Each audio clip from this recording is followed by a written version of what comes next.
quienes nos acompañan en el día de hoy.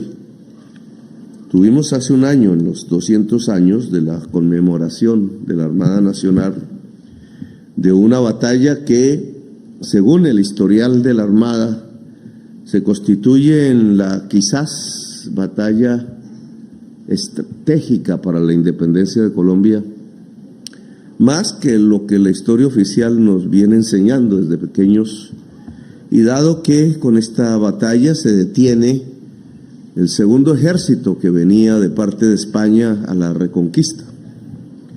Si no es por esa batalla, hubiera entrado, no sabemos qué hubiera pasado, la historia quizás sería diferente, tenía la potencia para lograr victorias dentro de nuestro país, en la infantería, en la caballería que se usaba en ese entonces, y quizás hubiéramos tenido que demorar en algo nuestro propio hecho de independencia que nos hizo república y nación.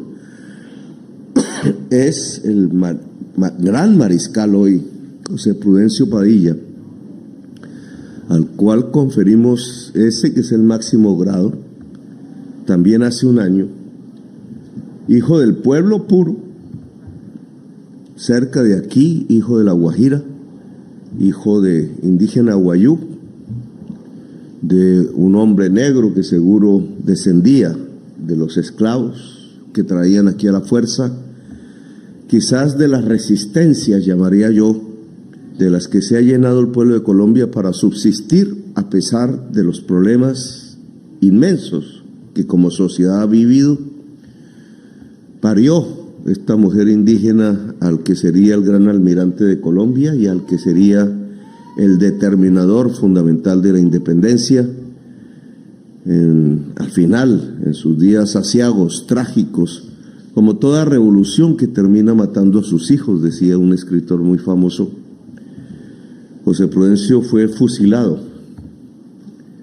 en las intrigas palaciega que sucedían al interior de los primeros años de la independencia nacional.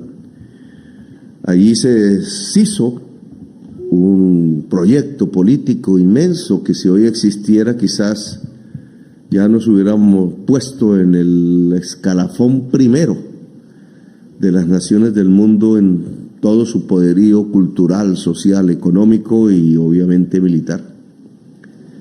Se deshizo aquel proyecto, pero quedan no solo sus recuerdos, sino los hechos de esta generación que nos hizo libres, generación de hombres y de mujeres que estudiaron, la mayoría en colegios, universidad, muchos de ellos incluso descendientes de españoles, con sus rasgos, con su piel, con su cultura aún viva, pero que entendieron que América es básicamente el continente de la libertad. No el nuevo mundo, porque no éramos un nuevo mundo, no nos descubrieron, solo nos encontraron. Fueron primero ellos y nos encontraron aquí con una civilización. Hablaba hace un año de la que había en el Caribe, quizás influenciada por los mayas. Los grandes imperios americanos mostraron, y ahora los descubrimientos más recientes de la antropología, que en este continente, por este continente anduvieron hace 20.000 años seres humanos construyendo cultura. Prueba de ello es Chiribiquete. Y esa historia aún no escrita, faltará mucha investigación para obtenerla, pues tiene uno de los hechos más destacables en el momento en que decidimos ser libres y hacer de este continente el continente de la libertad, desde Alaska hasta la Patagonia, con su fuerza cultural, que tiene como uno de sus focos este Caribe inmenso que queremos tanto. Ahora afrontamos indudablemente retos diferentes, no se soñaban en aquel entonces, quizás tan grandes, pero que tenemos que asumir como sociedad. Hace un año para acá, son decenas las toneladas, centenares las toneladas que se han incautado fundamentalmente en el mar por esta arma en colaboración con otras, indudablemente, y con fuerzas extranjeras, tratando de que un grave problema que existe en la humanidad pueda tener una contención. Habrá mucha discusión sobre cuáles son las maneras más eficaces para contener el que las sociedades no se autodestruyan, simplemente porque ya mucha gente en este tipo de arquitectura social y política no les gusta más vivir.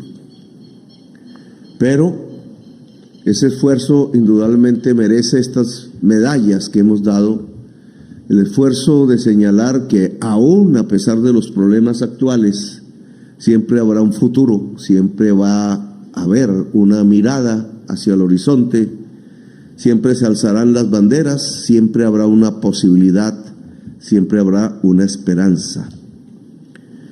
Ascienden hoy el mayor general Jorge Federico Torres y la contraalmirante Carolina Gómez a asumir puestos de conducción. Es el eterno devenir, llamémoslo así, del ser humano, con sus años, con su experiencia, algunas cosas que antes hacía, ahora no las va a hacer, y otras que no hacía, las hará.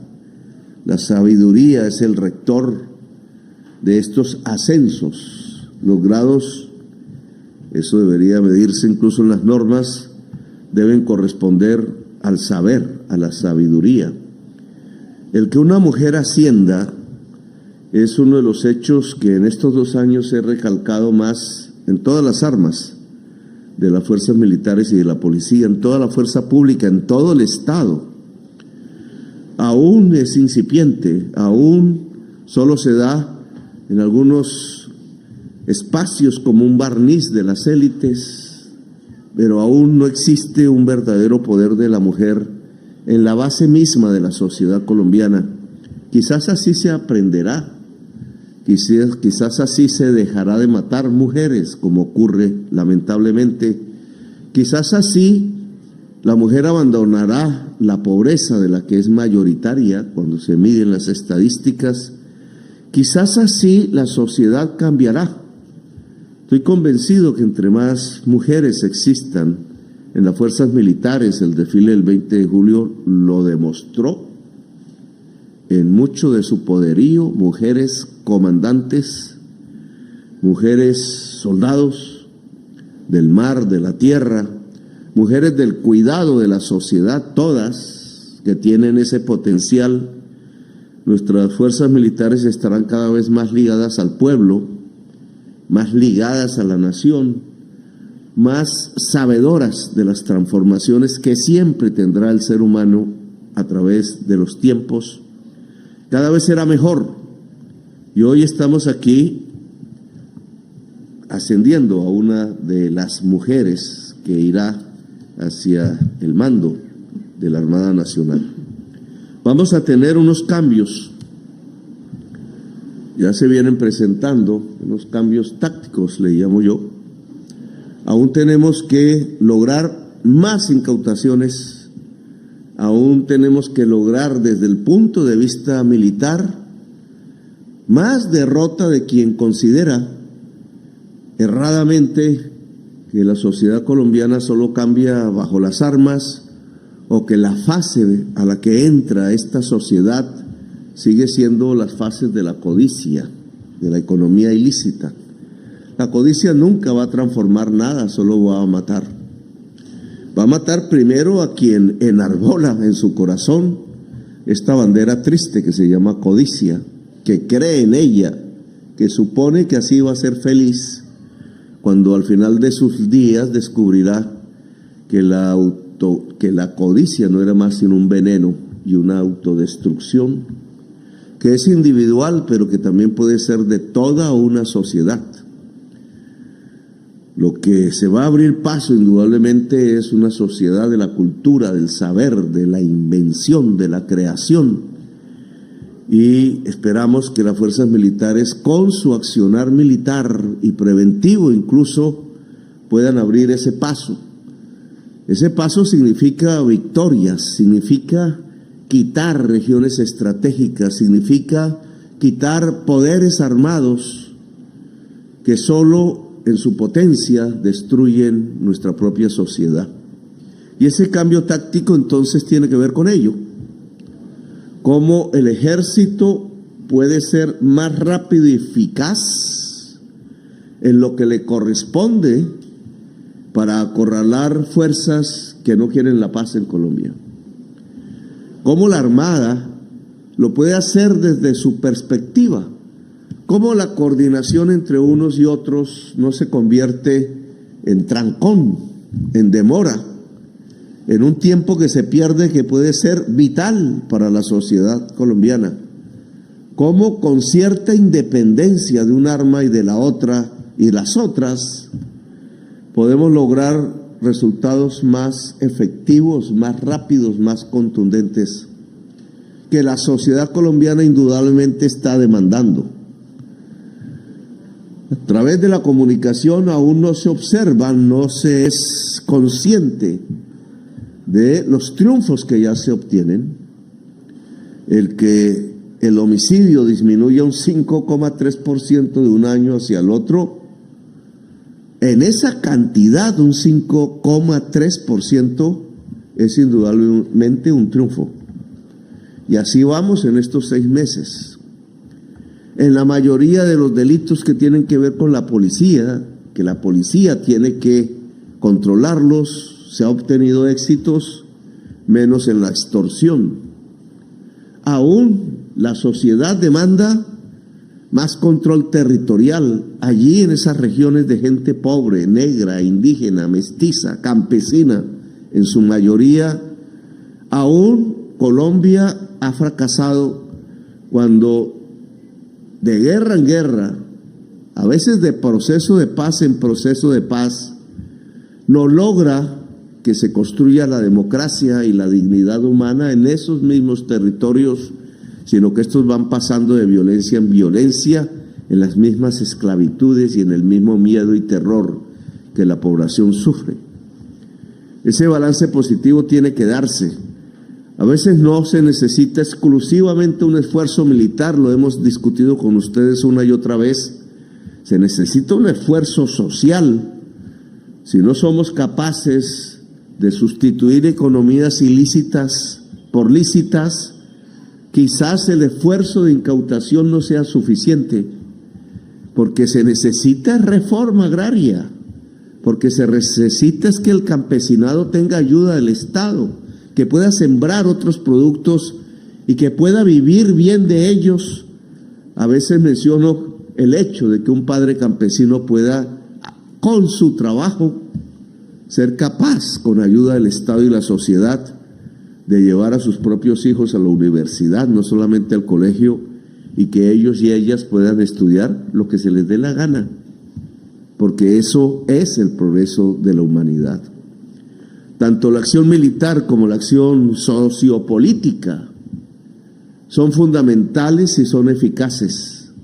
La una desde el terreno puramente militar, de la acción armada, de la inteligencia militar, de saber apuntar el fusil, no solamente por los artilugios técnicos de la mira y otros, sino porque hay una inteligencia sabiendo a dónde es que hay que apuntar, y también de la fuerza sociopolítica de la misma sociedad que sea capaz de disminuir las desigualdades sociales, las injusticias, y construir un país democrático y profundamente libre, un país de espíritus libres, que es lo que nuestros propios ancestros libertarios, los héroes que aquí recordamos, nos enseñaron.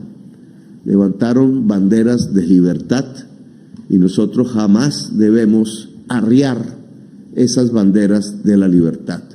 Felicito al mayor general Jorge Federico, al contraalmirante, a la contraalmirante Carolina Gómez, a sus familias y a todos y todos ustedes por su presencia en estos 201 años de cumpleaños de la Armada Nacional. Gracias, muy amables.